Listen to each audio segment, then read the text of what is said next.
medidas coercitivas universales que en determinados momentos, unilaterales, que en determinados momentos asumen algunos países, como es el caso de los Estados Unidos, que como polizonte del mundo se ha dedicado a establecer una serie de sanciones. Y usted lo definía muy bien de manera inicial.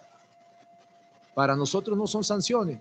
Nosotros no hemos violentado ningún marco regulatorio, legal, ni interno, ni tampoco que esté dentro del derecho público internacional.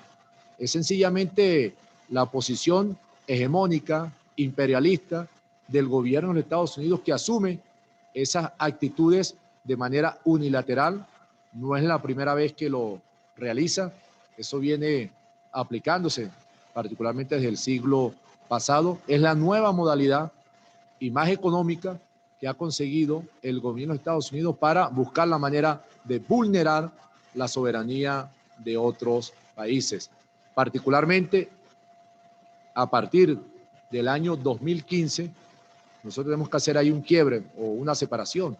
Antes del 2015, o mejor dicho, yo lo manifestaba antes de diciembre del 2014, cuando el Congreso de los Estados Unidos aprobó una ley de defensa de la sociedad civil venezolana que sirvió como elemento y piso jurídico para que después Barack Obama, en marzo del año 2015, nos declarara como una amenaza extraordinaria e inusual para la seguridad de los Estados Unidos.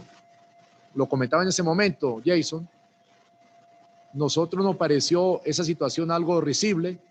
Señalábamos que cómo íbamos a hacer nosotros una amenaza para la seguridad de la primera potencia mundial. Luego, con el avance del tiempo, entonces fuimos descubriendo que eso era un aviso para los demás países, para evitar que tuviesen algún tipo de relación con Venezuela y comenzar un proceso de buscar aislarnos del comercio internacional. Recordemos que antes de eso se dedicaron de manera importante para tratar de calificarnos como un Estado forajido, un Estado que avala el narcotráfico, el terrorismo, que viola los derechos humanos y que se convierte entonces en una amenaza para los países vecinos. Esa fue la principal fórmula que aplicaron antes del año 2014. No le generó ningún tipo de éxito. Por lo general, siempre utilizaron terceros países para hacer el ataque. Ya a partir de diciembre y ya con el decreto de Barack Obama, es de manera directa que Estados Unidos asume una agresión en contra del pueblo venezolano. Ellos utilizan el mecanismo de la sanción, es decir, a un tercero.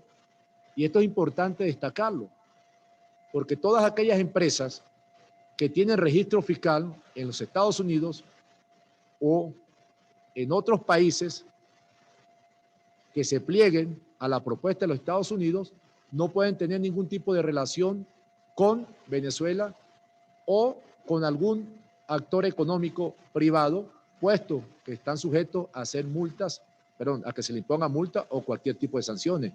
Y el comercio mundial está interconectado y se maneja por grandes corporaciones, que al fin y al cabo son las que mandan en los Estados Unidos, no en el caso de Venezuela. Por eso es bien preciso lo que usted señala, tenemos que hablar de agresión, más no de sanción. Por un lado, porque nosotros no hemos violentado ninguna normativa internacional. Y segundo término, porque es una acción unilateral del gobierno de los Estados Unidos. Ahora, a raíz de la llegada a la Asamblea Nacional de la derecha, ellos construyeron acuerdos e instrumentos jurídicos que le dio un mayor piso legal a Donald Trump para actuar en el estamento interno, y es así entonces como emite de manera consecutiva 6 órdenes ejecutivas. La primera en julio del año 2017, que estableció que Citgo no podía repatriar sus dividendos hacia su empresa matriz, que en este caso era PDVSA, pero de igual forma le genera un bloqueo financiero a nivel de las instituciones que hacen vida en Estados Unidos a nuestra principal industria, lo cual comenzó a afectar la operatividad de manera paulatina. Y así vinieron de manera consecutiva, cada 2 meses, cada 3 meses, en un lapso de 2 años, nos imponen 6 órdenes ejecutivas. Cuando usted revisa y compara con otros países que también han sido víctimas de la agresión de Estados Unidos, como por ejemplo Irán, Siria, en tan poco tiempo no se habían emitido tantas órdenes. Fueron de manera paulatina y creciendo, pero siempre teniendo como elemento central la actividad petrolera. Luego atacaron el sector aurífero y después trataron de terminarnos de cerrar el comercio internacional o las relaciones, las posibilidades de intercambio, cuando le impiden al Banco Central de Venezuela utilizar el dólar, que de acuerdo al sistema financiero internacional maneja el 70% de las operaciones que se transan. Todo esto con la intención de asfixiar la economía venezolana y, por supuesto, generar una situación de crisis que conllevara a que la población se fuese a la calle. Pero es importante destacarlo. ¿Por qué no había sucedido antes del 2015? Porque hasta el 2015 nosotros tuvimos la Asamblea Nacional en nuestras manos. De ahí que es importante rescatar la Asamblea Nacional como un elemento transversal para que se facilite el proceso y se acelere la recuperación económica. Esto es algo fundamental. En vista de la intervención del presidente en la Organización de las Naciones Unidas, pues él ha presentado una ley antibloqueo que tiene un alcance interno, pero que también quiere mostrarle al mundo y, por supuesto, estamos completamente seguros que será presentada ante las respectivas instancias de la Organización de las Naciones Unidas para efecto que la misma pueda ser tomada en consideración. Y algo importante, los amigos que nos puedan estar observando, y si ya tenemos a Jesús Faría por ahí en conexión, nos gustaría también ir conociendo parte de su opinión, puesto que ha estado llevando también el tema desde la vicepresidencia del Partido Socialista Unido Venezuela, la correspondiente al sector productivo. El presidente nos mostraba, porque a veces la gente motivado a lo que golpea el hecho material en la actualidad, pues pierde algunas perspectivas y sobre el porqué de la situación que actualmente padece la población venezolana. Nosotros hemos implementado distintos mecanismos y acciones, pero no podemos perder de vista la agresión viene de parte de la primera potencia militar y de parte de la primera, segunda potencia económica. Y más aún en los últimos meses, producto del evento electoral en los Estados Unidos, donde Donald Trump se encuentra abajo en las encuestas, que tampoco, como dice el presidente de la República y el camarada Diosdado Cabello, no podemos esperar mucho en caso tal de que sea John Biden, porque no son los presidentes, es la estructura como tal. Son las corporaciones asociadas a la industria militar, a la industria petrolera, a los medios de comunicación, quienes realmente llevan la pauta del hecho económico. Y ahí el presidente daba unos datos sobre el ingreso de divisas. El 95% de las divisas que entran al país lo generaba la actividad petrolera. Con las divisas, entendamos dólares, euros, yuanes, yo puedo adquirir afuera. ¿Qué adquiero afuera? Bienes de consumo final, entendamos alimentos, medicamentos, pero también bienes intermedios, bienes de capital que se requieren para producir otro bien final, y eso le permite darle dinamismo a la economía nacional. Y particularmente nuestra economía se ha alimentado de las divisas que se produce en la actividad petrolera. Nosotros llegamos a tener algunos datos que recogimos, inclusive de la intervención del presidente, ingresos hasta de 90.000 millones de dólares por concepto de factura petrolera, de exportaciones. Cuando evaluamos, vemos que en los últimos años, en el 2008 fueron 65.000 millones de dólares, y en el año 2009 fueron 35.000, casi bajó a la mitad. Fue cuando se dio la crisis financiera internacional. Ahí demuestra la volatilidad de lo que es el sector petrolero. Pero algo más importante es nosotros poder evaluar eso a partir del año 2015 hacia adelante, cuando se implementan las sanciones o la agresión en contra del pueblo venezolano. En el año 2015, los ingresos por concepto de factura petrolera fueron 13.538 millones de dólares. En el año 2014 fueron casi 40.000 millones de dólares, pero cuando lo vemos de manera progresiva, 16, 17, 18, en el año 2019 fueron 2.500 millones de dólares y este año, a la fecha, hemos facturado aproximadamente 500 millones de dólares. A veces nos dejamos llevar por la matriz de la derecha que dice que eso es producto de que nosotros disminuimos la capacidad de producción. Evidentemente hay una disminución importante, pero producto de la asfixia del cerco financiero que se le ha hecho a PDVSA. Hoy PDVSA quiere exportar y el tanquero que va con bandera venezolana o un tercero que podamos contratar es perseguido al propio estilo de piratas de mar para efecto de confiscar su cargamento producto de esta situación que se viene presentando con el gobierno de Estados Unidos y que se le dio la prerrogativa de acción a través de los instrumentos jurídicos que se generaron bajo la presidencia de Ramón Jalú, Julio Borges, Omar Barbosa y Juan Guaidó a nivel de la Asamblea Nacional. Y cualquiera también nos pudiese señalar, ¿y por qué no logramos diversificar nuestra economía? Bueno, a nosotros nos ha tocado en 20 años de revolución bolivariana hacer gestión, elevar la calidad de vida, nos fuimos de manera importante por la inversión social y en ese trajinar comenzamos a experimentar distintas alternativas para lograr trascender hacia una economía diversificada, productiva. Una estructura económica no se cambia de forma tan sencilla ni en poco tiempo. Es todo un proceso que se inicia con las relaciones sociales de producción y particularmente la economía venezolana siempre ha sido monoproductora y monoexportadora por lo menos los últimos 200 años. Recordemos cuando veíamos nuestra clase de historia, a veces de geografía, que también nos hablaban de la economía cuando estábamos en la secundaria. Y aquellos que han podido revisar un poco más sobre el área, el café, después el café, el cacao, después el cacao, el petróleo, y actualmente es la circunstancia que nosotros estamos viviendo de una economía rentista. Pero sobre este universo de cosas planteadas, hemos logrado ir sorteando estas dificultades y estamos generando las bases para poder nosotros definitivamente generar un proceso de recuperación económica que es lo anhelado por toda la población venezolana, población que se ha visto afectada al pulverizarse el salario por el incremento sustancial, persistente y elevado en el nivel general de precios, lo que nosotros conocemos como la inflación y particularmente una inflación inducida por todo este proceso de ataque.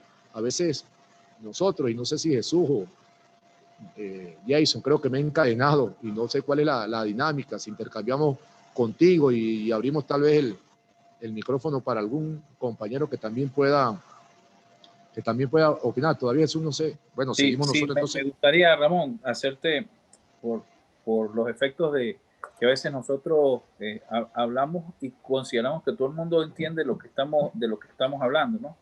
Cuando hablamos de los ingresos petroleros de Venezuela, bueno, la proyección puede ser de proyección de falta de ingresos por facturación petrolera en Venezuela de unos 90.000 millones de dólares en este año, ¿no? Que son distintos de los cerca de 7.000 millones de dólares que nos han robado, que nos han bloqueado y que se han apropiado indebidamente en la banca internacional, las distintas instituciones bancarias, y que sencillamente, aunque el país tenía ahorros, nos robaron los ahorros. Eso es como que, Ramón, usted tuviera la plata guardada en el Banco de Venezuela y de repente un vecino, porque está bravo con usted, va al Banco de Venezuela y no lo deja usar su cuenta para comprar las medicinas de su casa, Ramón, ni para pagar los pasajes de ir a su propio trabajo. Y ese mismo vecino después dice que usted es un irresponsable porque no le lleva comida a su familia.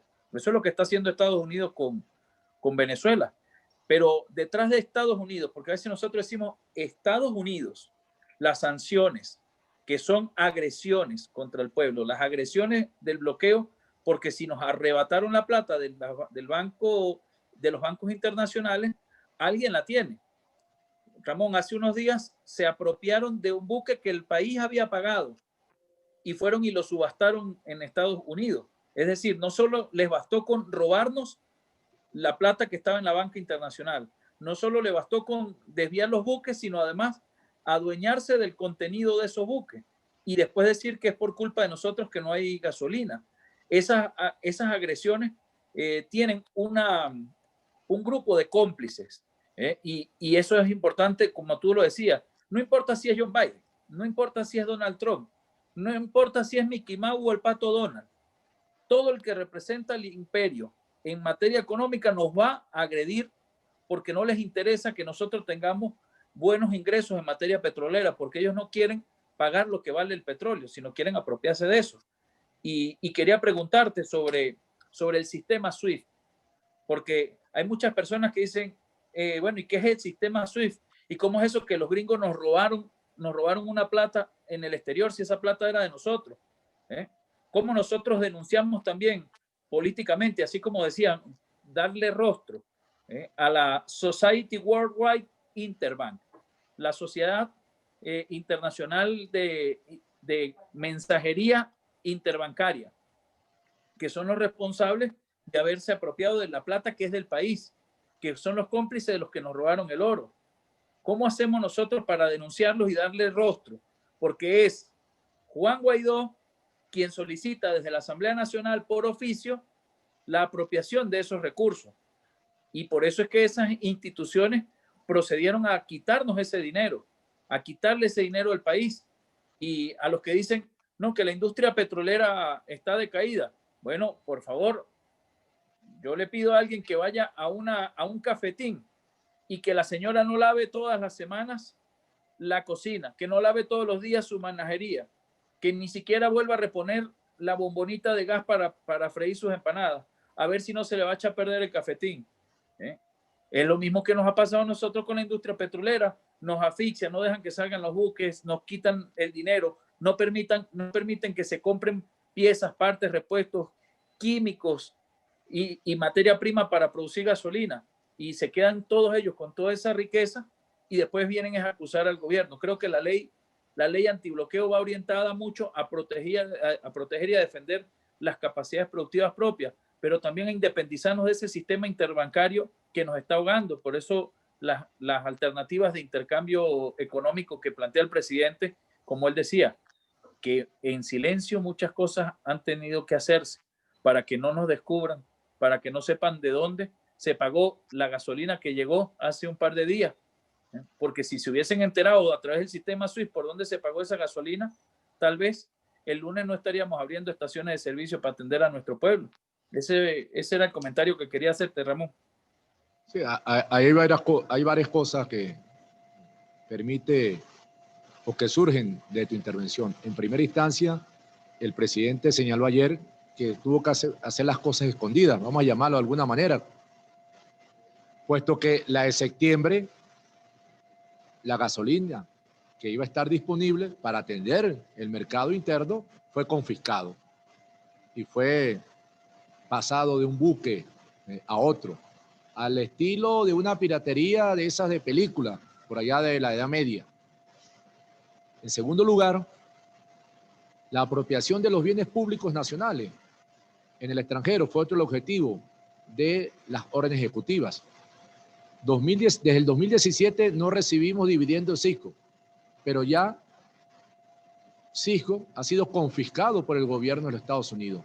Y yo lo voy a repetir otra vez, Jason, porque la gente, más allá de que conozca Cisco, la haya escuchado, tiene que saber la capacidad de esa empresa, que es filial de PDVSA, que es propiedad de todos los venezolanos. Es la quinta refinería en piso estadounidense. Atiende más de 6.000 estaciones de servicio. Tiene 48 terminales de embarque, de almacenamiento, espacios. Y te procesa 750.000 barriles diarios de petróleo. la Contraloría General de la República le estimó una valoración aproximadamente de 30.000 millones de dólares. Pero tenemos otra, dos ejemplos. Monómero, aquí en Colombia, fertilizantes, afiliada a Pequibén, que a su vez pertenece a la gran industria nacional PDVSA. No las tomaron. Inclusive un senador colombiano, Ney, si no me falla la memoria, es su apellido, denunciaba el abandono de Monómero, pero no lo denunciaba para estar en favor de la revolución bolivariana, no, porque Monómero te atiende el 50% del mercado nacional de fertilizantes en Colombia. Pero algo adicional, Monómero, parte de esos fertilizantes, los distribuía a través de las agrotiendas que había instalado el gobierno nacional. Como la CICO, parte de esa refinación que hacía del petróleo, la gasolina y el diésel se utilizaba para atender el mercado nacional que está viniendo desde Estados Unidos a 7 días, una semana, mientras que lo que estamos trayendo de Irán en ese evento de solidaridad nos tarda mínimo mes y medio. Y usted sabe cómo hizo, y amigos, los que nos están escuchando y observando, el gobierno, o para nosotros perder las 32 toneladas de oro que teníamos en el Banco de Inglaterra. Bueno, Guaidó nombró una junta ad hoc del Banco Central de Venezuela.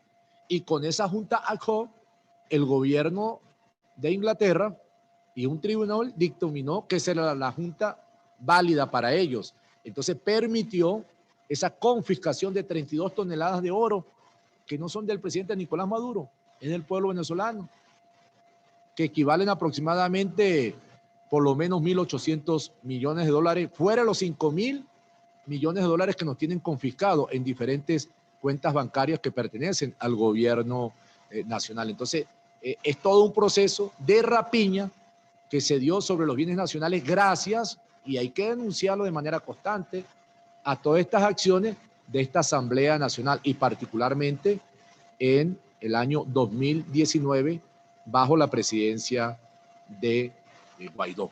Son cosas que nosotros no podemos dejar a un lado. Y por supuesto, PDVSA ha venido perdiendo capacidad operativa porque no ha tenido la suficiente capacidad de ingresos para el mantenimiento especializado que requiere. A su vez, y es importante señalarlo, el bloqueo ha retirado a empresas. ¿Cuántas europeas no se han ido? Inclusive chinas. Pero vean cómo es la situación. Que Estados Unidos entonces sí le da permiso a la Chevron, le da licencia. Entonces la Chevron sí puede operar en Venezuela, pero otras europeas de la India fueron sancionadas o fueron amenazadas de sanción para que se retiraran del mercado nacional. Vean cómo los gringos buscan la manera de cuidar también los mercados, porque si ellos retiran a Chevron, prácticamente lo están dejando libre. Yo creo que esas son consideraciones que nosotros debemos tener en cuenta. Tú habías hecho otro comentario que tal vez se me quedó ahorita por fuera en el intercambio pertinente.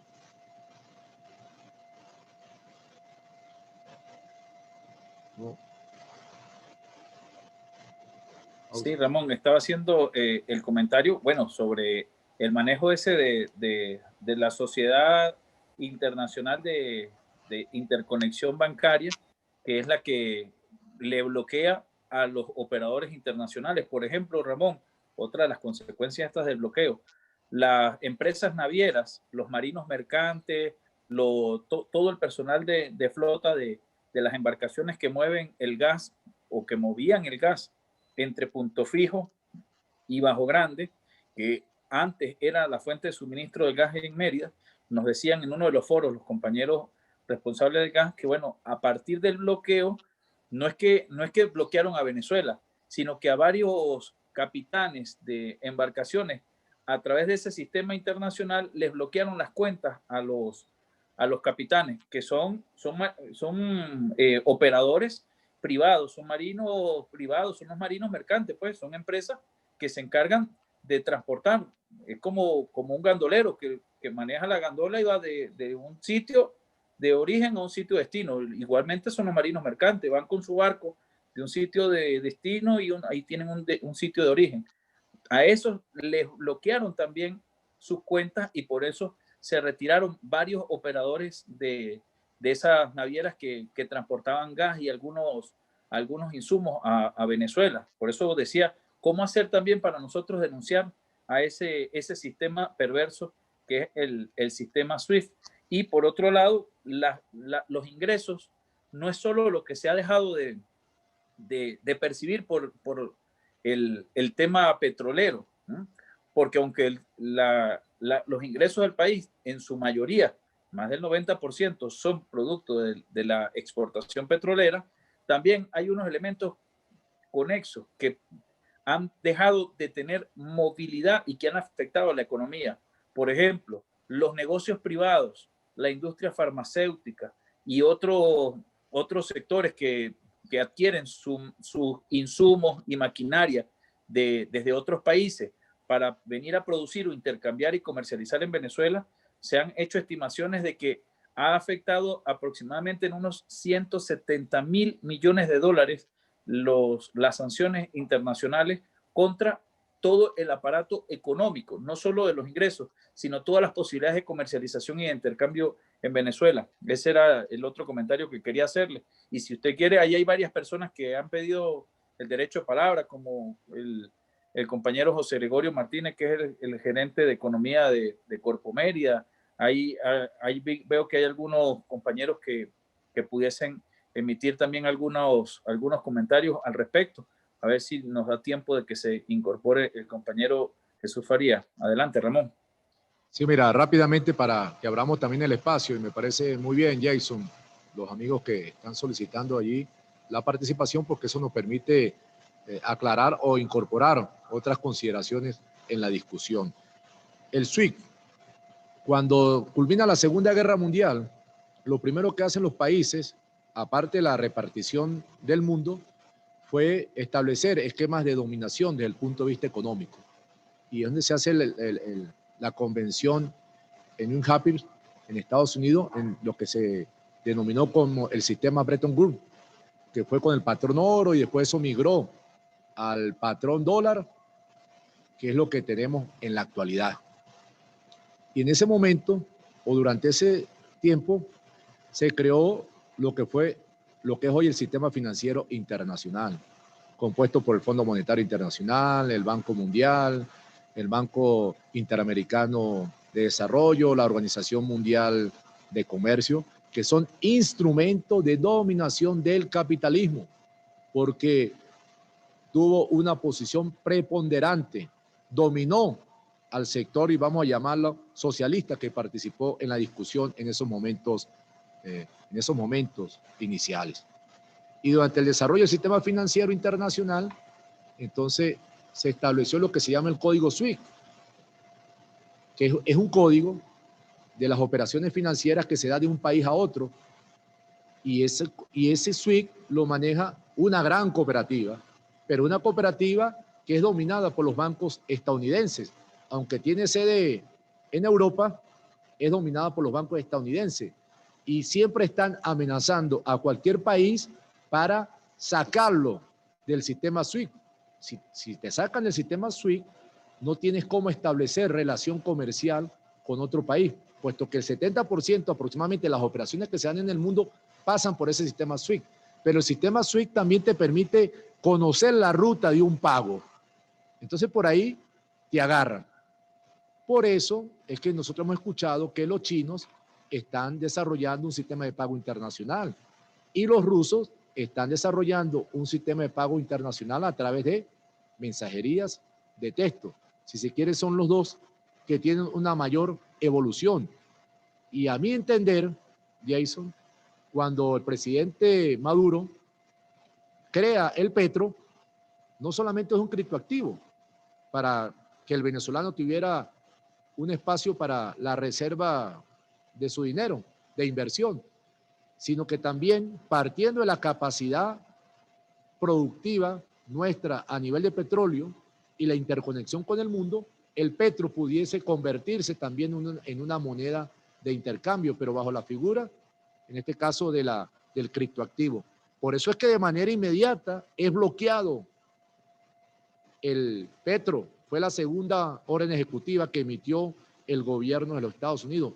Y a partir de ese instante, modestia aparte, yo vi cómo, o pudimos apreciar cómo China retoma nuevamente, porque ya lo venía trabajando, nuevamente la posibilidad de ampliar su sistema de pago internacional que ellos están creando, ya lo tienen en funcionamiento, pero que está limitado al mundo euroasiático.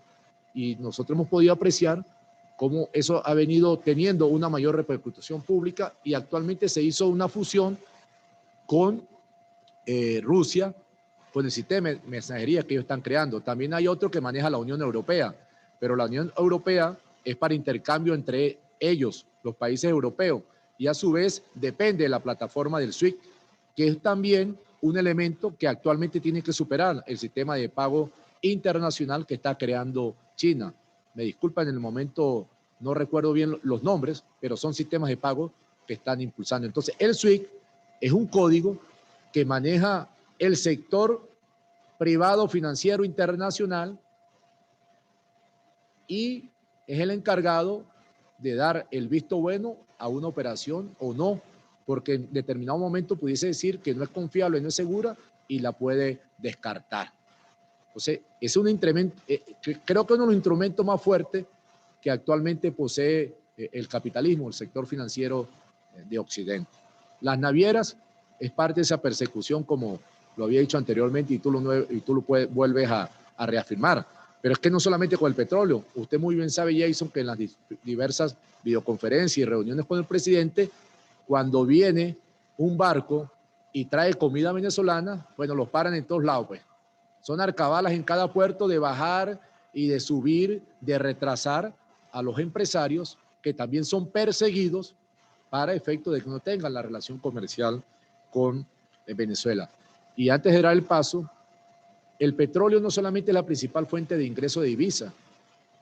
Sabemos cuál es la particularidad en los últimos años, particularmente 5, último lustro, pero también dinamiza la economía nacional. Es el principal sector dinamizador. También genera los ingresos fiscales. Entonces, es una situación muy complicada. Por supuesto, vamos a abordar qué venimos haciendo y qué está por hacerse en función de nosotros lograr la recuperación económica tan anhelada. Entonces, dejamos, Jason, para que usted siga ahí llevando el mando de esta actividad. No, gracias. Muy ilustrativa su explicación, economista, porque, bueno, a veces nosotros nos dedicamos a ser muy panfletarios, ¿no? En decir el bloqueo, pero no decimos, mira, el bloqueo con esta cosa nos quitó la posibilidad de intercambiar. El bloqueo con el sistema SWIFT nos quitaron el acceso a hacer transacciones financieras por la vía tradicional. Por ejemplo, el sistema SWIFT es el culpable, Ramón, que la termoeléctrica Don Luis Zambrano no haya podido adquirir el repuesto que se necesita para generación de energía en el estado Mérida, porque el bloqueo permitió que el sistema SWIFT se apropiara de los 5 millones de dólares que cuesta esa pieza de reparación de una de las termoeléctricas más importantes del país. Imagínate eso. ¿Eh?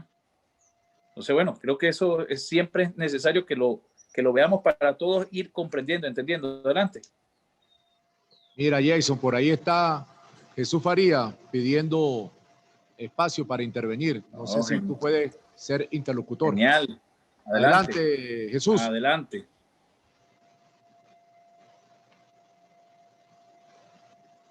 Bueno, creo que ya va. Permiso, vamos con Jason, que me está llamando por esta vía. Vamos con Jason.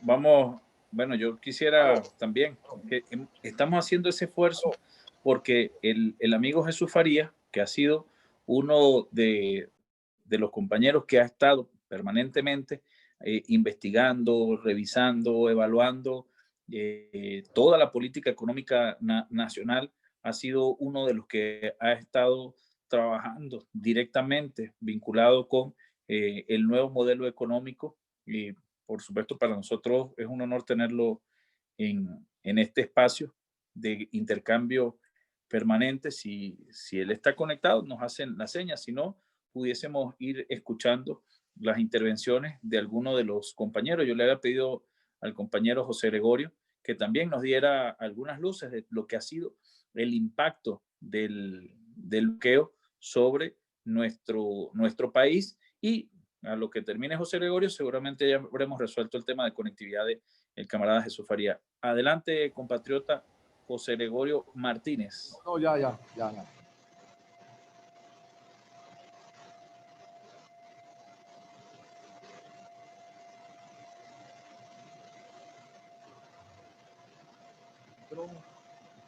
Adelante, compatriota. Si no, puedo seguirle dando algunos otros datos, porque ahora es que hay datos para nosotros defender a nuestro país. Saludos, camarada. Ajá, ya está por ahí. Esto es importante. Jesús. Ajá. ¿Cómo está? Un gran... Yo estoy conectado desde que comenzó a hablar Ramón. Ah, qué bueno. Saludos, Jesús. Te escuchamos. Bienvenido. Estamos hablando de todo este tema económico, hermano. Sí, yo te escuché a ti, te escuché que estás estudiando economía escondido allí y ahora te has convertido en un especialista del área económica, Jason, y escuché a Ramón que, bueno, antes era comunista y ahora es banquero. Está bien. Ahora es banquero, presidente del Banco Central de Venezuela. Mire, camarada, yo apagué la imagen para tratar de garantizar el audio. Perfecto, adelante, hermano. No hay problema con eso. Adelante, te escuchamos. Mira, yo quisiera, en función de lo que ustedes han estado conversando allí, que me parece sumamente importante por lo pertinente, agregar lo siguiente. Número 1, el momento en el que se encuentra la revolución bolivariana. Es el momento de una creciente confrontación de la revolución bolivariana con el imperialismo norteamericano. Es decir, esa contradicción, imperialismo, revolución bolivariana, genera en nuestra coyuntura como objetivo fundamental preservar el objetivo o la meta de la liberación nacional. Eso es lo que estamos buscando, que la revolución sobreviva, resistiendo y derrotando al imperialismo. Esa es la contradicción, eso es lo que genera y determina la línea, la estrategia, los objetivos fundamentales. Resistir y garantizar la independencia nacional. Ese es el primer punto. De ahí se desprenden todas las tareas fundamentales y concretas y específicas de nuestra revolución. En ese marco, bueno, se han desarrollado múltiples escenarios de confrontación, políticos, militares, diplomáticos y por supuesto económicos. Todos pertenecen a una misma estrategia, propagandísticos, obviamente, comunicacionales, ideológicos. Todos pertenecen a una misma estrategia. Yo creo que dentro de esa estrategia, la agresión económica, el bloqueo criminal contra nuestro país, constituye la piedra angular de esa agresión. Es la piedra angular de esta agresión. El bloqueo es de toda esta estrategia el único escenario donde todavía no hemos podido superar en fuerza, en capacidad política, en potencia a el imperialismo. Lo hemos podido derrotar en lo político, es muy evidente las derrotas estrepitosas que ha sufrido el imperialismo en lo internacional y sobre todo en lo nacional, donde nuestros enemigos se encuentran en una desbandada desordenada y lastimosa. En lo militar, sus amenazas no han quebrantado la unión cívico-militar y tampoco la unidad de la Fuerza Armada Nacional Bolivariana, que era uno de sus principales objetivos. La Fuerza Armada garantiza en estos momentos la paz. Hacia donde se inclina la Fuerza Armada, hacia allá se desembocará o será el desenlace, determinará el desenlace de nuestra coyuntura. Y ellos se han mantenido y se seguirán manteniendo al lado de la revolución bolivariana. De allí la enorme importancia de la unión cívico-militar.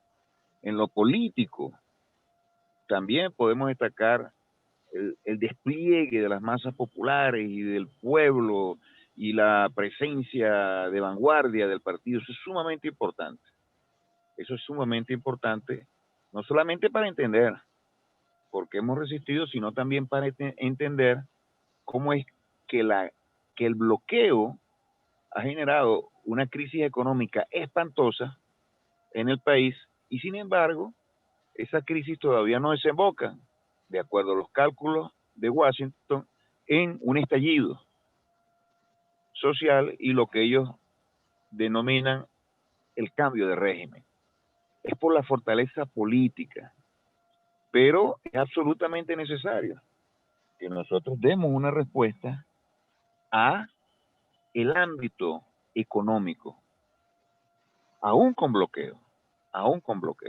Entonces ese es el contexto en el que nos encontramos, una gran confrontación donde hemos tenido avances muy significativos, pero el bloqueo sigue haciendo estragos en nuestro pueblo y en el desempeño de la nación. Es la punta de lanza de esta gran agresión, es el punto que atraviesa toda la estrategia.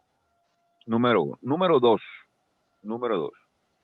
el alcance de ese bloqueo económico. Ustedes estaban hablando y yo estaba muy atento y suscribo cada una de esas cosas. Podría agregar lo siguiente. El costo económico del bloqueo para el país, bueno, de hace rato ya superó los 120 mil millones de dólares, el económico. Después vienen otros costos indirectos. Ustedes los estaban tratando no, lo estaban desarrollando. El costo directo es lo que dejamos de percibir. Petróleo, lo que nos roban, lo que tenemos incautado, lo que tenemos que pagar adicionalmente cuando tenemos que hacer el comercio, triangulando, las tasas adicionales por riesgo de los actores que participan con nosotros. Todo eso lo tenemos que pagar. Pero adicionalmente, cada vez que yo no invierto algo, porque me falta un recurso, que sería esa ausencia de recursos, sería el costo directo, ahí se genera un costo indirecto, en el sentido de que dejo de generar una riqueza. Esa riqueza que yo dejo de generar es un costo indudablemente que nosotros estamos asumiendo en el bloqueo. Eso es una cifra gigantesca que ha producido la mayor crisis económica de toda nuestra historia. Y entonces nosotros podríamos definir, ahí lo decía Lobo, creo que era Lobo, no era Jason, el tema de las importaciones. Somos un país muy dependiente de las importaciones. Al faltar las divisas, obviamente, el país se paraliza. Eso es gravísimo. Eso es lo que los economistas llaman un shock externo. No podemos articularnos con el resto del mundo. Y al no poder articularnos, nos faltan las importaciones, y al faltar las importaciones se paraliza el aparato productivo. Cae el ingreso nacional, caen los salarios, se genera escasez, se desata la especulación, aumentan los precios, se traduce esto en hiperinflación y es un desmadre, una vaina muy coño madre. El empleo se deteriora terriblemente, lo que estamos viviendo. Podemos decir sin complejo que todos los problemas económicos y sociales tienen su raíz en esta situación. ¿Teníamos problemas antes del bloqueo? Por supuesto que teníamos problemas antes del bloqueo. Algunos de ellos eran problemas agudos, pero lo que estamos viviendo es una situación de crisis extrema, el desplome, la agudización terrible de la situación social y económica del país. La fortaleza nuestra en esta campaña apunta a identificar cuáles son esas relaciones y que el pueblo entienda que el origen de su problema está allí, en ese bloqueo. Primero, para proteger a nuestro gobierno, al cual se le quiere atribuir todo este costo. Segundo, para identificar a los responsables, entre ellos actores nacionales. Algunos de ellos incluso participan en estas elecciones, la mayoría de ellos las boicotean. Pero es un elemento político fundamental que se desprende de la denuncia, del bloqueo, de la identificación de sus responsables y que el pueblo lo entienda. No podemos confundir lo que nosotros entendemos por estar metidos en la política permanentemente con lo que está en capacidad de interpretar el pueblo. Son cosas totalmente distintas. Nosotros podemos entender eso perfectamente, pero la gente no lo hace así.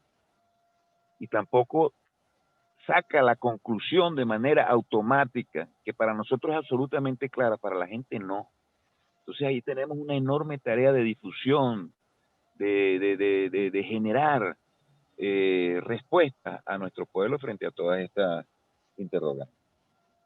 Y por otra parte, nosotros tenemos que generar salida, esperanza, pues bueno, pues no siempre podemos estar justificando, bueno, el bloqueo, puede llegar el momento en el cual la gente se canse, coño, no, esta vaina como que nunca va a terminar lo del bloqueo, o nosotros no podemos hacer nada para combatir el bloqueo internamente. Entonces se genera una frustración, le pasó a los sandinistas hace 20 años, bueno, salieron del gobierno con los votos, a pesar de que la mayoría apoyaba el sandinismo, pero la guerra estaba matando a los hijos de ese pueblo y la crisis económica espantosa por la guerra, por supuesto, que hacía insufrible la cotidianidad. Pues tenemos que hacer eso. Y de allí, bueno, dos cosas.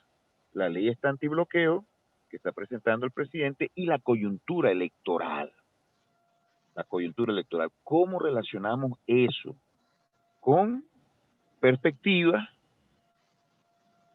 que van a proyectar un escenario complejo, pero donde se van a observar también cambios favorables para nuestro pueblo? Entonces, en una elección, el tema de la denuncia es importante, pero el tema de la esperanza moviliza.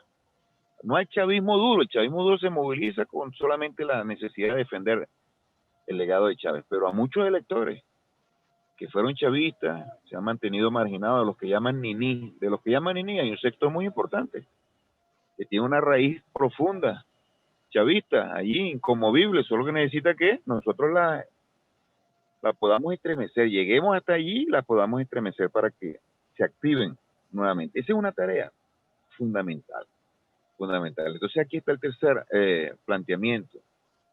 El tercer planteamiento, como nosotros, dentro de toda esta complejidad, dentro de este estrangulamiento, donde le tenemos que indicar a las personas el petróleo. El petróleo es la columna vertebral de esta economía, es el pulmón. Es el pulmón, eso deja de funcionar y por supuesto que eso genera un caos en todo el país. Eso es lo que han hecho y no lo han hecho por casualidad, lo han hecho de manera deliberada. No podemos financiar la industria petrolera, no podemos comprar tecnología, no podemos vender petróleo, no podemos transportar petróleo, no podemos asegurar petróleo.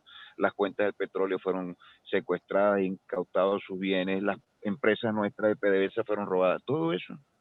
Pero asociarlo con la cotidianidad. Y después la salida que le queremos presentar, el financiamiento externo de una economía. La Unión Europea acaba de aprobar 700.000 millones de dólares para el tema de la pandemia. Claro, son una gran potencia, la Unión Europea tiene el músculo, el oxígeno, el pulmón para eso. Bueno, pero lo que quiero decir es que se valieron de recursos que no tienen en estos momentos, que pertenecen a ellos como ahorro y se lo pusieron al servicio de esas naciones. Nosotros ni siquiera podemos hacer eso, ni lo más mínimo podemos endeudarnos porque los Estados Unidos, el país más endeudado del planeta, no los prohíbe. Y el comercio internacional, bueno, los privados pueden hacerlo a duras penas, los empresarios privados, el Estado no lo puede hacer. ¿Y quién subsidia? ¿Quién le da los medicamentos a la gente? ¿Quién le da los útiles escolares? No son los privados, el Estado. Entonces es una medida para estrangular a la revolución y al pueblo. Entonces la gente debe entender que las medidas no son contra la gente en particular, los altos funcionarios del Estado, sino contra el gobierno. Eso no lo entiende todo el mundo. No vayamos a pensar que todos entienden eso porque nosotros lo comprendemos perfectamente. Hay la necesidad dentro de esta campaña electoral de desarrollar una gran campaña denunciando el bloqueo. Eso nos ha faltado, nosotros lo tuvimos que haber hecho hace años y no lo hemos hecho. no lo hemos hecho. Pero bueno, ahora aterrizamos a este escenario y tenemos que salir de él. Tenemos que salir de esto con bloqueo o sin bloqueo. Primero, en el escenario del bloqueo. Bueno, nosotros es evidente que tenemos un conjunto de factores y escenarios donde podemos desarrollar cosas. Por ejemplo, con mayor eficiencia del Estado, nosotros perfectamente estaríamos en capacidad de solventar muchos problemas en las luchas contra las corruptelas, en las luchas contra el burocratismo. Lo podríamos hacer, pero no lo hacemos. Todavía el Estado no está trabajando en un escenario de bloqueo. Algunos entes. Es un esfuerzo importante. Número 2, los trabajadores. Los trabajadores tienen que desarrollar un mayor protagonismo, porque son la fuerza fundamental que hay ahí en el país, en el ámbito de la producción. Entonces, aquí todavía no hemos logrado ese nivel de organización y de conciencia, y eso no corresponde a nosotros como vanguardia de los trabajadores. Ese otro elemento importante. La empresa privada. La empresa privada podría hacer muchas más cosas, pero la empresa privada no lo va a hacer con los ojos cerrados. Hay que darle algunas garantías. Algunos entienden esto como una traición. No, ¿cómo yo voy a hacer eso? Voy a traicionar al país y tal, y qué sé yo. No es que vamos a traicionar el país. El problema es que, ni a la revolución, el problema es que en estos momentos, como cualquier política de alianza, nosotros queremos derrotar al enemigo fundamental y nos unimos a todos aquellos que tengan algo en contra de ese enemigo fundamental, aunque no coincida con nosotros hasta el final. Al comienzo Chávez no estuvo con Miquelena, o Miquelena no estuvo con Chávez, estuvo con Chávez, y ahora nosotros estamos con una gente que sabemos que dentro de unos cuantos años no van a estar con nosotros. Entonces, para esta batalla económica, nosotros estamos obligados a abrir espacio para que la empresa privada se incorpore a generar riqueza, y generando riqueza le está aportando algo fundamental al país, estabilidad social, para que eso genere estabilidad política y la revolución se fortalezca. Es decir, no le estamos dando el poder a los empresarios, estamos abriendo espacio para que ellos participen y la revolución se fortalezca. Y cuando alguien les venga a ustedes con una loquetera, esa dogmática talibana de que eso no se puede hacer, porque entonces estamos traicionando a Lenin y a Che Guevara y a Fidel y a Chávez. Es decir, Chávez fue el que abrió la faja petrolífera del Orinoco. No la abrió, estaba abierta, pero la estimuló para que participaran capitales extranjeros. La última empresa que salió de la faja fue la Chevron del imperialismo norteamericano. Esos estaban allí no porque eran chavistas, sino porque hacían negocios. Y nosotros lo dejamos allí porque cuando ellos hacen negocios, nosotros podemos beneficiarnos mucho más de lo que ellos lo hacen. Eso es lo que tenemos que decir. Y Lenin, cuando la revolución bolchevique, también abrió el espacio para el sector privado y para el capital extranjero y para el mercado. ¿Por qué? Pues si no la gente se iba a morir de hambre. Pues venían de guerras y de una destrucción masiva, espantosa. Entonces la economía y la política económica tiene un sentido cuando en la práctica genera resultados. Y en este momento el resultado es producir alimentos, mejorar los servicios, producir medicamentos, que se active la inversión. Eso es revolución. En este momento revolución es que la economía se active para que nosotros podamos mantener el poder en función del legado de Chávez. Eso, y todo lo que hagamos en función de eso tenemos que fortalecerlo, porque eso es lo que está en el horizonte. Pero es mentira que nosotros vamos a estar pensando en el horizonte de construir socialismo sin resolver los problemas actuales. Por cierto, actualmente no está en tela de juicio, no está en discusión si se está construyendo socialismo. No es lo que estamos haciendo en este momento. Eso lo vamos a hacer con lo que hagamos en este momento. Pero lo que está planteado en este momento es producir como sea para salvar a la revolución. El que no entienda eso, que salga de los libros y vaya a la realidad, vaya a hablar con la gente, las debilidades, las deficiencias, las carencias, la escasez, la tragedia que está sufriendo nuestro pueblo, tienen que salir de los libros. Yo estoy seguro que ustedes entienden esto, yo estoy explicándolo de una manera perfecta. Entonces, ese elemento, eso es lo que está contemplado en la ley antibloqueo. Aplicar métodos de dirección, métodos de gestión, métodos económicos que nos permitan a nosotros el despliegue de la fuerza productiva. Si tenemos una empresa estatal que está paralizada, coño, vale, ¿qué vamos a preferir nosotros? ¿Que esa empresa se mantenga paralizada o asociarnos con un capital privado para crear empleo, para generar materia prima, para generar riqueza, para que se reactive toda una región? Es absolutamente lógico. Algunos ven eso con mala cara, o como vamos a nosotros.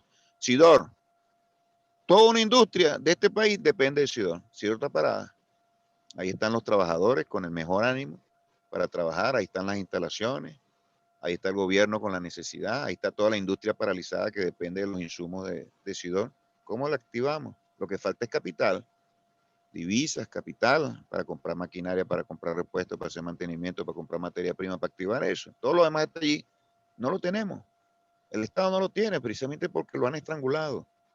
¿La dejamos parada o la activamos con asociados a un capital para que genere materia prima, para que toda la industria se active, para que los puestos de trabajo sean dignamente cancelados con salarios? Esa es la idea. Entonces, para finalizar, las elecciones. ¿Qué tienen que ver las elecciones con todo esto? Bueno, yo creo, estoy absolutamente seguro de que un triunfo importante en este proceso electoral va a cambiar de una manera dramática el escenario del bloqueo. Y con eso derrotaremos nosotros, o por lo menos será una estacada final muy importante en el avance, en la ofensiva de la revolución bolivariana, que ha tenido éxitos significativos, como le decía, en lo político, militar, etcétera, diplomático, pero en lo económico se mantiene, pues, esa situación tan precaria, tan difícil, que pone en riesgo a la revolución. No vayamos a pensar que nosotros vamos a poder vivir 20, 30 años bajo estas condiciones. Tenemos que hacer algo. Entonces, las elecciones. Bueno, viene un proceso electoral. Para nosotros es muy importante por todo lo que hemos dicho, sacar ahí a los bandidos estos que han destruido el país y recuperarlo para ponerlo al servicio de los intereses del pueblo y de la república, el ordenamiento político, etcétera. Pero hay un elemento que yo creo que es el que tiene mayor significado. De nuevo, una gran victoria de la democracia y una gran victoria del chavismo, ¿qué señal va a generar? Va a significar que el bloqueo y esa política de agresión contra Venezuela no ha tenido resultados. Y ahí están los hechos. El 23 de enero del año pasado, 2019, el imperialismo pensaba que era cuestión de días para que cayera el gobierno bolivariano, y la oposición aquí lo mismo. Incluso aliados nuestros en el exterior llamaban preocupados, pues pensaban que íbamos a caer.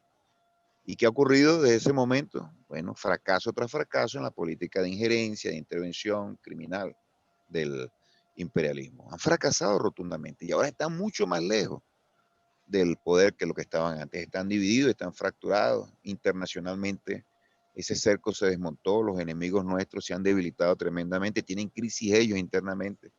El líder que tenían ellos aquí, que habían construido de manera artificial, está en una situación, se ha convertido en un trapo podrido, en una piltrafa. Es decir, ha perdido perspectiva su lucha. Si nosotros alcanzamos esa victoria, bueno, va a ser un paso significativo en esa dirección. El mundo se va a tener que dar cuenta, los que están en esa política de bloqueo, que con eso no van a avanzar. ¿Y cuál puede ser un escenario? Y ese escenario será mayor o más o menos probable en función de la contundencia de nuestra victoria.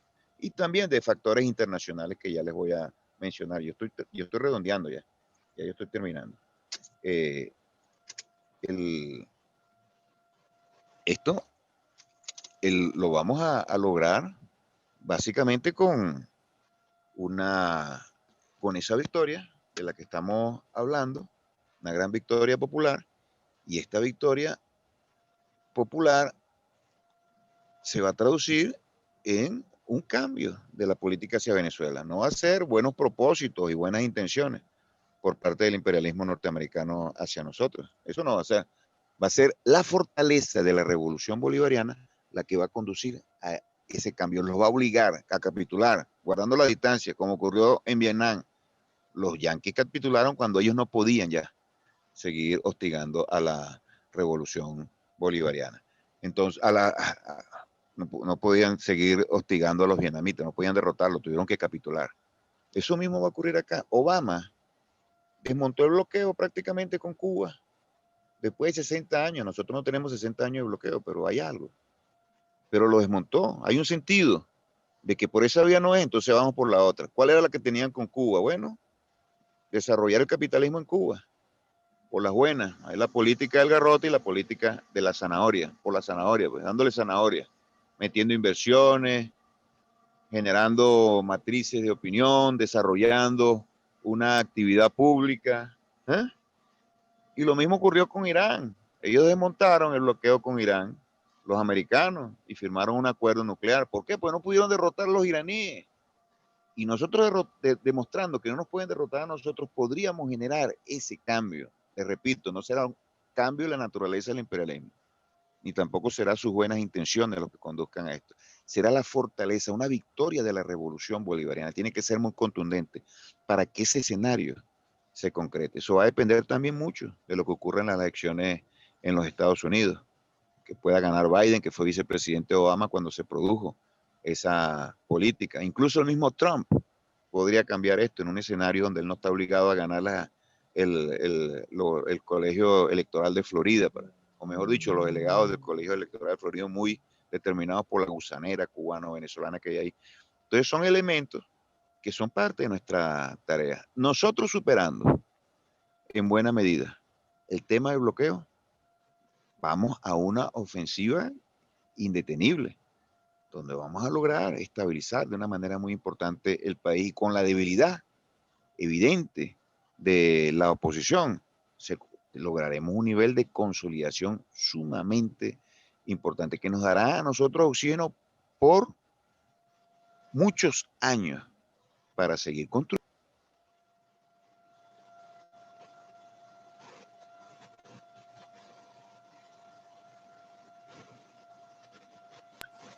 Eso era más o menos lo que yo les quería compartir con ustedes en este debate. Ya hasta ahí lo dejo, camaradas.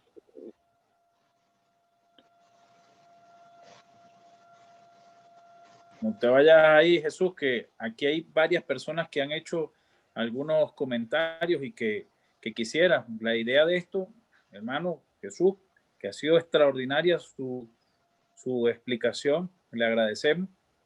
Veo que ha comenzado a leer unos libros distintos, solo los libros del capitalismo. Ya usted ha comenzado a leer libros sobre la construcción del socialismo, se ha ilustrado mucho. Señor Jesús Farías, gracias por todas sus orientaciones.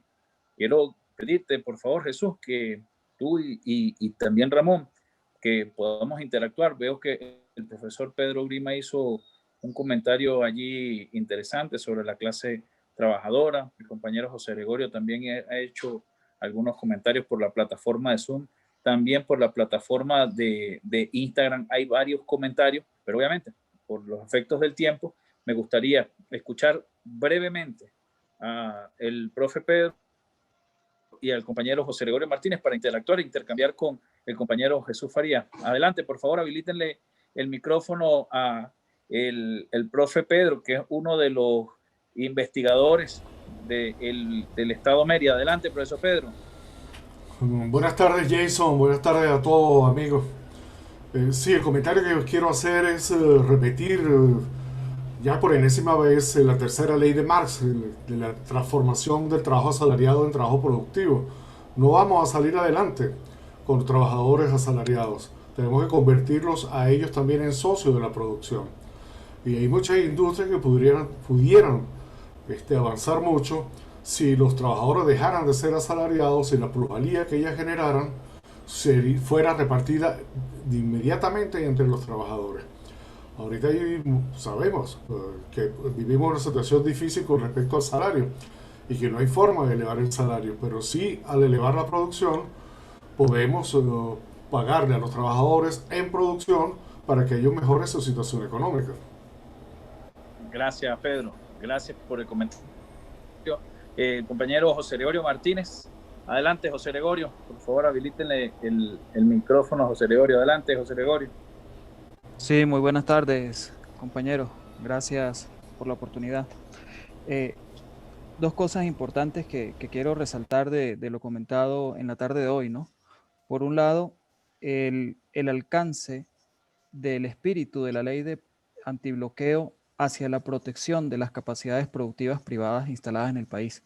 Yo creo que esto es muy importante y esto es algo que nosotros también debemos comunicar a ese sector privado que sigue trabajando en el país, que quizás algunos elementos de convicción ideológica nos alejen en algún momento de ese sector, pero que en definitiva en estas circunstancias estar produciendo, solamente el hecho de estar produciendo con responsabilidad, con compromiso social, es ya una victoria importante hacia lo que es la atención de las necesidades del pueblo. Entonces creo que debemos comunicar a ese sector privado que esta ley también está creada hacia la protección de esas capacidades, porque las medidas coercitivas unilaterales no son solamente para el sector más desfavorecido. El sector más desfavorecido es la que más lo siente, por supuesto, y es donde el gobierno bolivariano tiene la primera línea de protección y de defensa, pero también afecta la actividad productiva nacional toda. Entonces, ese elemento muy importante. El otro elemento es resaltar que el primer factor priorizado hacia la protección de esta ley antibloqueo está asociado a mejorar el ingreso real de los trabajadores. Y aquí tomo palabras del profesor Pedro Grima también. No hablamos quizá en este momento del salario como una unidad de medida, sino como un ingreso real que abarca algunas condiciones extrasalariales y que pueda hacer de los trabajadores una recuperación real de su poder adquisitivo a través de los diferentes servicios y la diferentes atención que genera el gobierno bolivariano a su población trabajadora.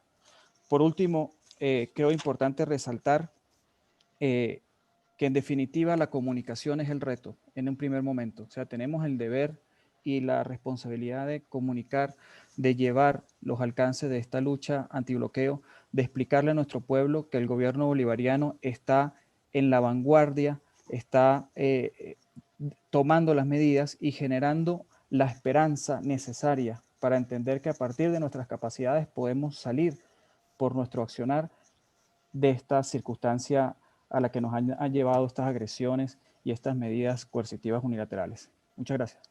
Gracias, José Gregorio. Para cerrar y ir con el compañero Jesús Faría, veo que está conectado el economista Orlando Becerra de la Sociedad de Garantías Recíprocas a nivel nacional, el matemático y estadístico Cristian Rivera. Si pudiera, Cristian, hacer algún comentario para ir y escuchar las apreciaciones del camarada Jesús Faría. Adelante, Cristian. Buenas tardes. Sí, yo estaba escuchando con mucho interés lo que comentaba Faría y los complementos que hacen Grima y el compañero José Gregorio. Yo creo que todo puede resumirse en el tema de impulsar la economía social en el país como base del nuevo modelo productivo, porque la economía social establece, se fundamenta en el hecho de que es más importante el trabajo que el capital. Y en ese sentido no tenemos en la economía social trabajadores asalariados, sino trabajadores productivos, dueños de los medios de producción y de todo el tema económico, empresarial. Y por otro lado, el tema de la cohesión social es fundamental. Todo eso que está contenido en la ley del trabajo que nuestro comandante eterno promulgó, son tomadas de la economía social. Yo creo que es un impulso importante que deberíamos hacer y que, bueno, de hecho, José Gregorio y yo además estamos en la vía de trabajar en esa dirección desde Corpo Mérida para hacer aproximaciones a eso aquí en el Estado, al tema del impulso a la economía social.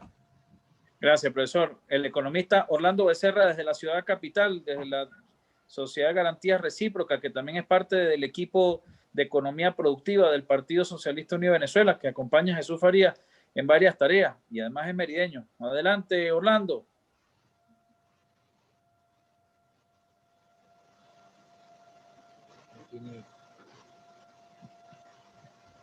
¿Que lo habilitan ustedes?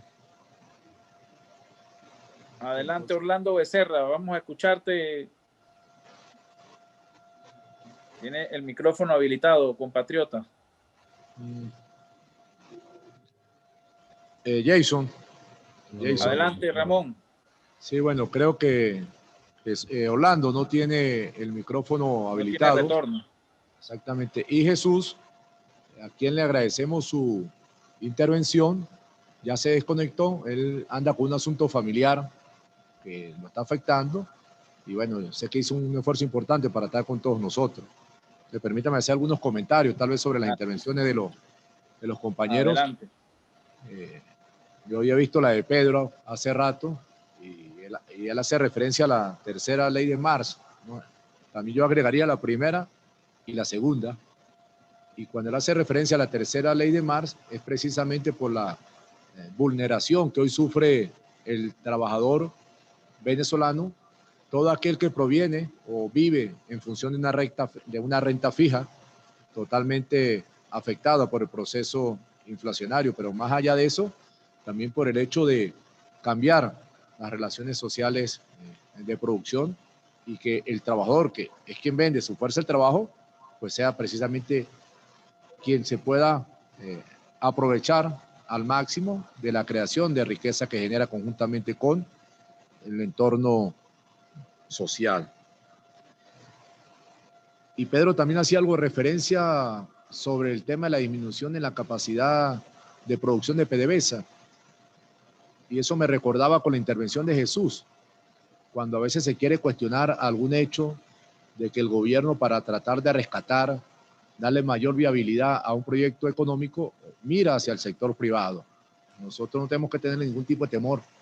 Es más, en el año 2007, porque Pedro hablaba del espejismo, de que nos enviaron de que PDVSA era nuestra, nunca fue nuestra, se nacionalizó en el año 76, pero de manera inmediata se dejaron abiertos la figura de convenio operativo y después vino la apertura petrolera, que fue entregarle a las transnacionales para que siguieran manejando el petróleo, pero con gerentes venezolanos, pero con una repartición de dividendos hacia afuera. Y es a partir del año 2007, con los programas que llevó adelante el presidente de la plena nacionalización y la soberanía petrolera, donde se hace un proceso de migración. Todas las empresas que estaban en la faja petrolífera, se les permitió, aquellas que lo aceptaron, que realizaron las empresas mixtas, donde PDVSA manejaba el 60% de las acciones y el 40% lo hacían esas transnacionales.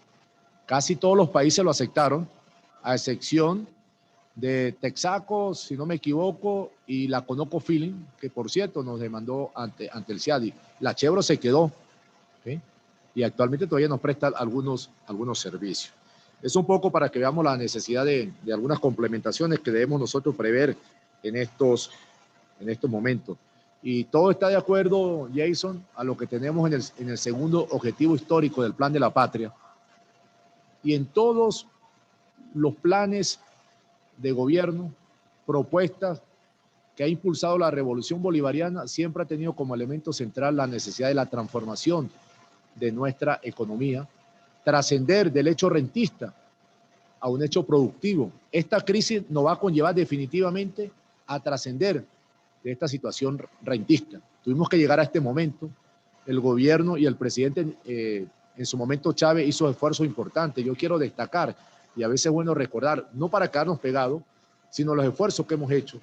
El presidente Chávez impulsó la misión Vuelvan Caras, que era una misión de formación, de capacitación, que fue de la mano de un proceso de financiamiento para ir creando unidades de producción bajo una nueva perspectiva. Y después vino la misión Che Guevara y hablamos de desarrollo endógeno y se hizo un financiamiento importante a un movimiento cooperativista jamás visto quizás en nuestra América Latina. Lamentablemente, por falta de seguimiento, también por algunos otros elementos, no logró concretarse como una gran masificación a nivel nacional que se pudiese mantener en el tiempo. Nos quedan buenos ejemplos que podemos nosotros apreciar. El esfuerzo lo hemos hecho, ya lo decía Jesús, lo repetimos, el bloqueo no es nada sencillo. Yo lo dije en la exposición anterior, tuvimos la responsabilidad tanto en finanzas como en el Banco Central y en ambos casos como pagador del Estado o del gobierno nacional y contando con los recursos y el proveedor queriendo cobrar, no lo podíamos hacer porque si íbamos por las vías tradicionales le podían bloquear los recursos. Entendamos, por ejemplo, la vía SWIFT, porque ahí le hacen toda la ruta. Es más, Venezuela en el año 2017 también nos incorporaron en lo que se llama con la calificación de bandera negra, bandera roja, perdón, en la FICSEN, que es un mecanismo de persecución a las operaciones financieras que tiene el gobierno estadounidense y después cataloga a un país que está financiando, cuando mejor les parece, terrorista, narcotráfico, cualquier otro elemento, con la intención de ellos tenerlo como una especie de elemento probatorio para efectos de imponer sanciones como lo hemos podido nosotros permitir. Entonces, nos corresponde, ¿ya?, enfrentar el bloqueo. Destacamos nuevamente lo que dice el compañero Jesús, la necesidad de rescatar la Asamblea Nacional, pero con bloqueo o sin bloqueo nosotros vamos a seguir avanzando. Y con esto voy cerrando para que veamos lo que ha venido desarrollando el gobierno. El fortalecer las relaciones con los países euroasiáticos es un elemento fundamental, con China, con Rusia, con Irán, con Turquía, porque son países que han sido víctimas de las sanciones y han venido construyendo y han venido entrelazando por su cercanía unos modelos de producción que manejan con criterios de apoyo mutuo para poder enfrentar todo el esquema de las sanciones. Eso iba muy bien orientado y se iba a complementar con el BRIC. Lamentablemente, la situación que se presentó con Brasil ha rompido un poco el elemento cohesionador que tenía el BRIC, las 5 economías, que tenía mayor crecimiento en la década pasada. Entonces, nosotros estamos en el epicentro de la geopolítica mundial. Somos un mal ejemplo para Occidente, pero somos un brillante ejemplo libertario de acción política a nivel de nuestra América y del mundo.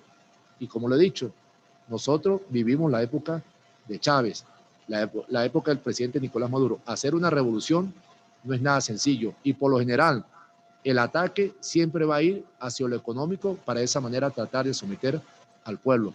Nosotros aspiramos que con lo que viene realizando el gobierno nacional y con la recuperación de la Asamblea Nacional y luego todo un trabajo articulado de los 5 poderes públicos nacionales a nivel internacional, podamos nosotros lograr el desbloqueo anhelado y de esa manera retomar el sendero del crecimiento y desarrollo integral que hayamos logrado en los últimos años. Muchísimas gracias, Ramón. Bueno, ya tenemos 1 hora y media prácticamente. Yo quisiera reforzar algo, Ramón. La ley antibloqueo sola no puede. El presidente Nicolás Maduro solo no puede. Pero hay algo interesante que decía Jesús y quiero rescatarlo para reforzar como una de las ideas fuerza de la exposición de Jesús. La única forma de desmontar el bloqueo es que nosotros demostremos una victoria democrática. Si nosotros intentáramos por la fuerza hacer algo contra nuestros adversarios, no tendríamos éxito. Nuestro mayor éxito y la mayor fortaleza va a ser la voluntad del pueblo de demostrar que quiere en paz un cambio en el sistema económico, un cambio de la Asamblea Nacional, pero también un cambio en nuestra mentalidad, y por eso son pertinentes los comentarios de José Gregorio, Cristian, Pedro, que van orientados hacia definir un nuevo modelo de ingreso, diversificar la forma de ingreso, no el trabajador que posee una renta fija, sino un trabajador que diversifica también su modalidad de ingreso, el trabajo honesto, el trabajo ético, el trabajo no dependiente, sino el trabajo cooperativo, que es completamente distinto para la distribución cooperativa y solidaria de la riqueza. Son elementos y conceptos distintos que a veces nos cuesta decirlo, porque nosotros que hemos visto que la gente se resiste a los viejos dogmas, entonces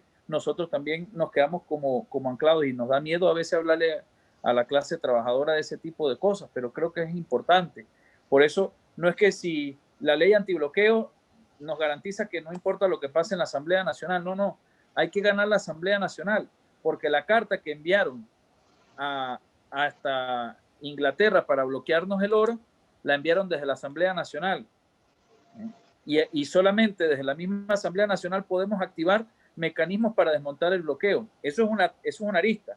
Y la otra arista, sin duda alguna, tiene que ser el patrón de producción interna no dependiente de tantos factores internacionales, que nos permita tener lo que el comandante Chávez nos decía siempre, la soberanía alimentaria. ¿Qué es soberanía alimentaria? ¿Qué es soberanía tecnológica? ¿A qué se refería con eso? Cuando el comandante nos decía tener soberanía es precisamente preparándonos para no depender de algo que del exterior definiera nuestra capacidad de producción o de acción. Ahora, en esta etapa, en estos 69 días que restan de aquí hasta la elección del 6 de diciembre, nosotros le pedimos a todos ustedes, los que se conectaron, que nos quieren, y los que se conectaron, que no nos quieren también, para ustedes. También es importante que ganemos nosotros la Asamblea Nacional.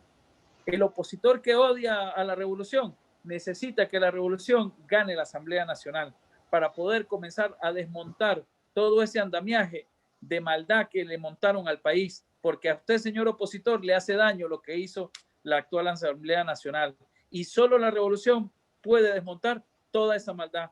Solo el pueblo, eligiendo una nueva Asamblea Nacional, va a poder construir condiciones favorables para mejorar las condiciones de ingreso de la clase trabajadora, para poder construir nuevas herramientas y nuevos patrones de formalización de la relación laboral que le permita al trabajador no solamente pensar en su renta fija, sino factores de motivación para incrementar la capacidad productiva.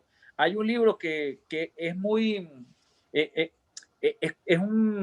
uno de esos temas que genera mucha controversia. Yo lo discutí en una oportunidad con Jesús, porque es de León Trotsky, y habla sobre la revolución traicionada, cuando él se refiere a los soviets con pocas capacidades y motivaciones para producir, y que Lenin invita a los soviets a incrementar sus capacidades productivas para poder mejorar sus capacidades de ingreso, que la única forma de levantar la república era levantando la productividad y no decreciendo la productividad, porque el pueblo demanda más alimentos, más reivindicaciones, y para tener más reivindicaciones que tiene que tener mayor productividad. Nadie puede imaginarse un país que pida más reivindicaciones y menos productividad, y eso para nosotros es muy necesario.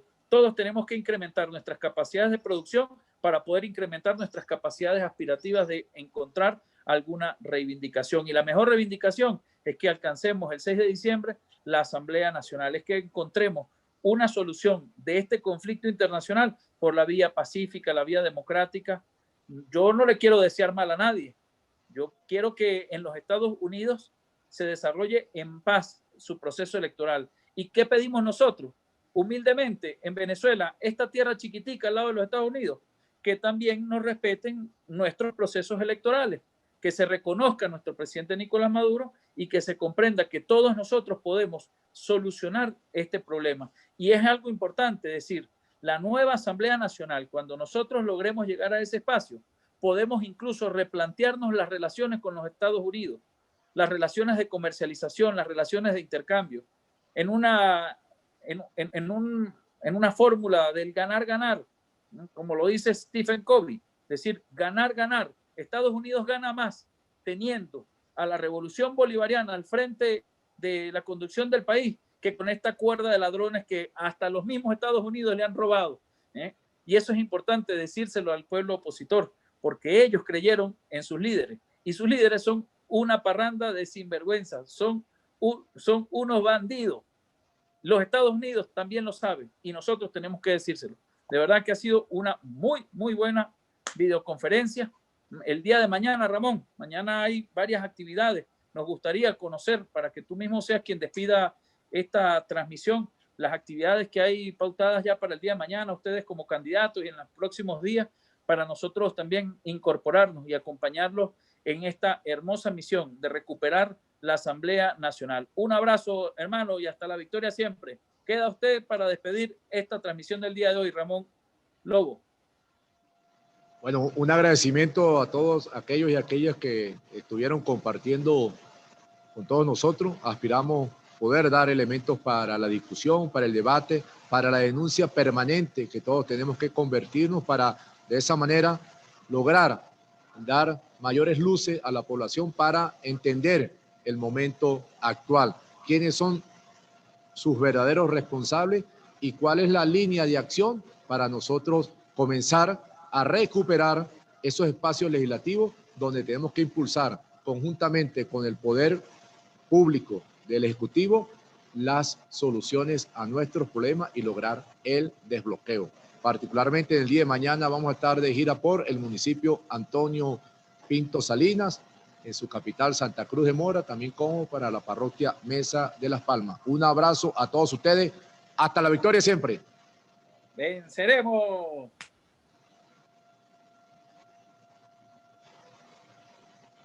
Bueno.